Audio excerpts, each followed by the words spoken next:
जाके घर घर जा जाके लोगों का इलाज किया था, अपना जान का परवाह किए बिना। करना चाहता हूं आपके चैनल से कि हम अब 3 तारीख को आपको आने वाले 3 नवंबर को प्रशिक्षण देने के बाद भी हम लोगों को नहीं रखा गया। आज हम लोगों का काम अप्रशिक्षित लोगों से लिया जाता है। ग्रामीण चिकित्सक को जो जिस तरह से बहला रही है वो आने वाले डेट में इनका परिणाम को हम लोग घेरने का काम करेंगे, वहाँ स्वास्थ्य मंत्री और मुख्यमंत्री को बुलाने का काम करेंगे। और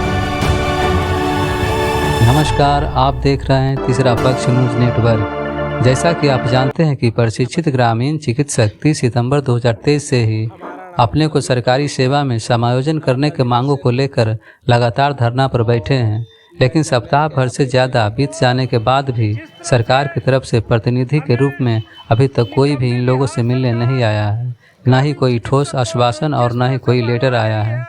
इसी बीच दुर्गा पूजा को देखते हुए प्रशिक्षित ग्रामीण चिकित्सकों ने कुछ दिनों के लिए धरना को स्थगित करने का निर्णय लिया है। तो आज हमारे साथ मौजूद हैं डॉक्टर अरविंद पंडित, डॉक्टर शशिकांत कुमार सिन्हा और इस धरना को प्रतिनिधित्व कर रहे डॉक्टर एस.के. ठाकुर। तो आइए आगे जानते हैं क्या कुछ कह रहे हैं। आपका सबसे पहले मैं आपके जो तीसरा पक्ष जो है, मैं सबसे पहले इनको मैं आपका अभिनंदन करता हूं, इसलिए कि आपने हम लोगों का आवाज़ जो है आज से नहीं, शुरू दिन से ही 30 तारीख से ही आपने हमारी आवाज़ को उठाया और हम आपका हार्दिक अभिनंदन करता हूं। और मैं आपको बता देना चाहता हूं आपके चैनल के माध्यम से कि हम लोग 30 तारीख से हम लोग अनिश्चितकालीन हड़ताल पर हम लोग बैठे हुए थे। इसमें हमने सरकार को, हम लोग आज 18वां दिन है, लेकिन 18 दिन हम लोग का बैठने के बाद आज सरकार हम लोग का आज तक कोई पूछने तक नहीं आया कि आप लोग भाई किस तरह से हैं। जो कि हमारे बिहार के ग्रामीण चिकित्सक भाई जो अपना दिन रात एक करके जो ग्रामीण इलाकों में अपना इलाज, जो गरीबों का मुफ्त इलाज करते हैं। सबसे बड़ी बात आपने देखा होगा, आप लोग के मीडिया के चैनल से पता चला होगा, उस समय था ही कोरोना काल में, जो कोरोना काल की जो स्थिति थी, बड़े बड़े MBBS डॉक्टर आपने देखा होगा जो घर में ताला बंद करके बैठे हुए थे कि हमको कोरोना हो जाएगा। उस समय हमारे ग्रामीण चिकित्सक भाई जो गाँवों में जो इतनी संख्या जो होती है 60% 70% गाँवों की संख्या जो है, उसमें उन्होंने जा के घर घर जा के लोगों का इलाज किया था, अपना जान का परवाह किए बिना। अब आप बताइए, सरकार ऐसे लोगों को अनदेखी कर रही है, ये तो बहुत ताज्जुब की बात है। अगर हमारी जो मांग है तो हमारी जायज़ मांग है। हमने प्रशिक्षण किया, 21,000 हमारे लोग प्रशिक्षण हुए। हम तो केवल प्रशिक्षण लोगों का मांग कर रहे हैं कि हमारे जो प्रशिक्षित जो लोग हैं उनके मांग को आप पूरा कीजिए। बाकी जो हमारे 6 लाख जो भाई हैं उनको भी प्रशिक्षण दिलाने का काम किया जाए। लेकिन सरकार पता नहीं क्या है, समझ में नहीं आता है। अब हम लोगों ने 18 दिन, अब सब्र का बांध हम लोग का टूट गया है। सब्र का बांध जब टूट जाता है तो आने वाले कल में भयंकर रूप लेता है वो। आपको मैं बता देना चाहता हूँ आपके चैनल के माध्यम से कि आज हम लोगों ने 18वां दिन हम लोग बैठे हुए थे, लेकिन हम लोग अभी सिटी मजिस्ट्रेट के पास हमारे लोग परमिशन के लिए गए। वहाँ पे उन्होंने आश्वासन दिया कि अभी आप सरकार में हमारी जो राष्ट्रपति जो है द्रौपदी मुर्मू जी आ रही हैं, इनके वजह से और दुर्गा पूजा के वजह से आपको परमिशन नहीं दिया जाएगा। तो परमिशन नहीं देने के कारण हम लोगों ने सोचा कि अगर परमिशन नहीं मिलेगा तो जो हमारे दूर दूर से जो भाई हमारे ग्रामीण चिकित्सक भाई आते हैं उन पर कोई दंडात्मक कार्रवाई न हो, इसके वजह से हम लोगों ने इस प्रोग्राम को हम लोग आगे तिथि तक, इसका दिशा निर्देश हम लोग पालन करते हुए आगे तिथि तक ले गए।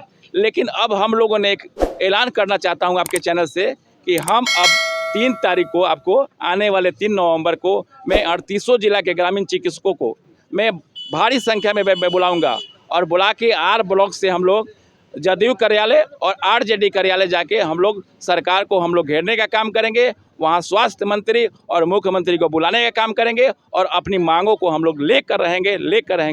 अपना परिचय दीजिएगा। हमारा नाम अरविंद पंडित है, नालंदा जिला से हूँ और मैं आपके चैनल के माध्यम से बताना चाहता हूँ कि ग्रामीण चिकित्सकों की हक को देने के लिए माननीय मुख्यमंत्री द्वारा जो प्रोग्राम चलाया गया था कि नए द्वारा प्रशिक्षित करके इन लोगों को योग्य डॉक्टर बनाया जाए और योग्य डॉक्टर बनाकर एक स्वास्थ्यकर्ता बनाकर उनके ग्रामीण क्षेत्रों में सहयोग करने का कार्य करेंगे। इसके लिए हम लोगों को प्रशिक्षित किया गया था। कुछ ऐसे तबके के लोग जो ग्रामीण चिकित्सक के हित के लिए कार्य करने से वंचित रखे। वो सरकार के ही कुछ लोग आदमी हैं जो हम लोगों को वंचित रखा। आज देखें कि हम लोग एक संपूर्ण ग्रामीण क्षेत्रों में कार्य करने वाले चिकित्सक कहे जाते हैं, लेकिन आज हम लोगों को प्रशिक्षण देने के बाद भी हम लोगों को नहीं रखा गया। आज हम लोगों का काम अप्रशिक्षित लोगों से लिया जाता है। आशा के नाम पर आंगनबाड़ी, शिक्षिका और आज नया जीविका ग्रुप समूह के लोगों को स्वास्थ्य सेवा में लगाया गया है। बताइए कितनी विडंबना है। अपना परिचय दे दीजिए। मैं डॉक्टर रविकांत कुमार सिन्हा, प्रशिक्षित ग्रामीण चिकित्सक। तो जिस तरह से हमें निकम्मी बिहार सरकार ग्रामीण चिकित्सक को जो जिस तरह से बहला रही है, वो आने वाले डेट में इनका परिणाम बहुत अच्छा मिलेगा, बहुत अच्छा। हमने सोचे थे कि हमारे देश राज्य की मुखिया को आगे भेजने के लिए प्रशिक्षित ग्रामीण चिकित्सक का ही श्रेय है कि उनको जो है प्रधानमंत्री का नारा दिए हैं कि अगला देश का पीएम कैसा होगा तो नीतीश कुमार जैसा होगा।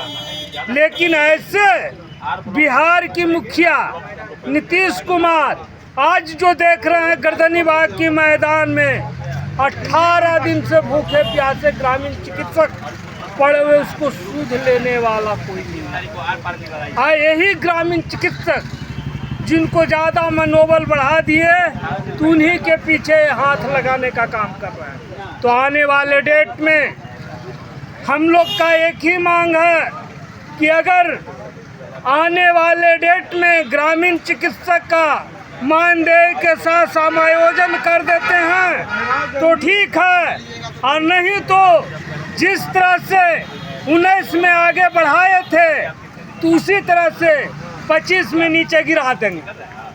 ऐसा गिराएंगे कि आपका होश नहीं आएगा, आपका होश नहीं आएगा। बहुत हम लोग ने बहलाए फुसलाए और कहे कि जब हमारी सत्ता आ जाएगी तो सबसे पहले समायोजन करेंगे ग्रामीण चिकित्सक। वो अगर नहीं है तो प्रिंट हिंदुस्तान का प्रिंट मीडिया में देखिएगा 16 में क्या बोले थे। दूसरा चीज, मैं बिहार का सेकंड मुखिया माननीय तेजस्वी यादव को कहना चाहता हूँ। वो भी अपनी संकल्प पत्र में 7वां नंबर कॉलम में कहे थे कि अगर हमारी सरकार बनेगी तो ग्रामीण चिकित्सक का उनको विस्तार करेंगे, उनकी समायोजन करेंगे। लेकिन वो भी पलटू चचा के चक्कर में पड़ करके वो भी चुपचाप हो गए हैं। इसलिए मैं बिहार के द्वितीय मुखिया तेजस्वी यादव को भी कहना चाहता हूं कि जिस तरह से आगे बढ़े वो भी पीछे आप गिर जाइए। अब ग्रामीण चिकित्सक जिस तरह से होशियार हो गया है, समझदार हो गया है कि आने वाले डेट में आपको जिस तरह से पछाड़ेंगे कि आपका बुखार लग जाएगा। ये बुखार कोई उतारने वाला नहीं है।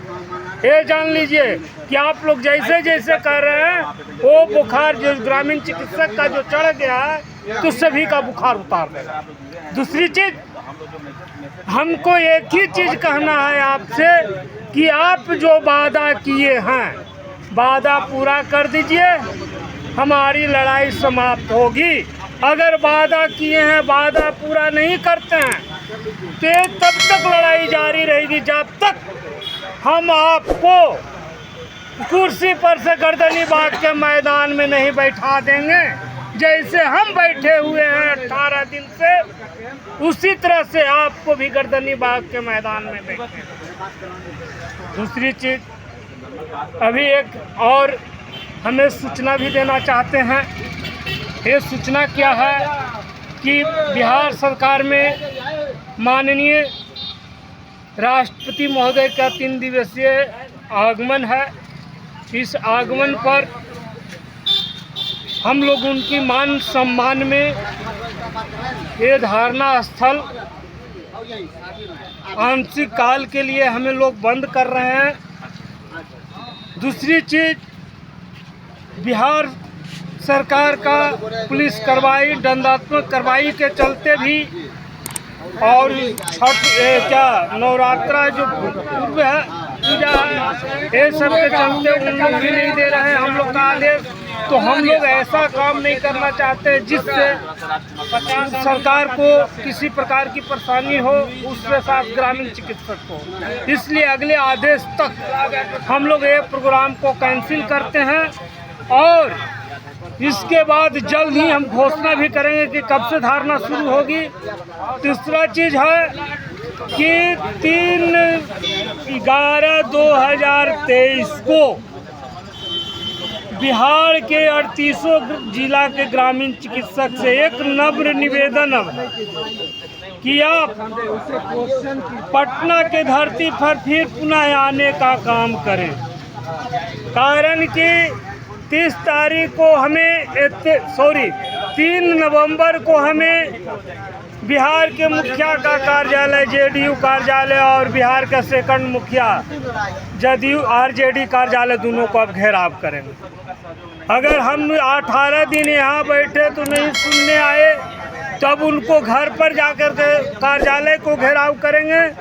अगर उस दिन सुन गए तो ठीक है, अगर नहीं सुनेंगे तो जहाँ रहेंगे घर भी छोड़ने वाले नहीं हैं। इसलिए बिहार की तमाम प्रशिक्षित ग्रामीण चिकित्सक भाई बंधु से एक नम्र निवेदन और अपील भी है कि अधिक से अधिक संख्या में आकर करके पटना की रोड को एकदम तस नहस कर देना है। इसके साथ ही अपनी बात थैंक यू सर।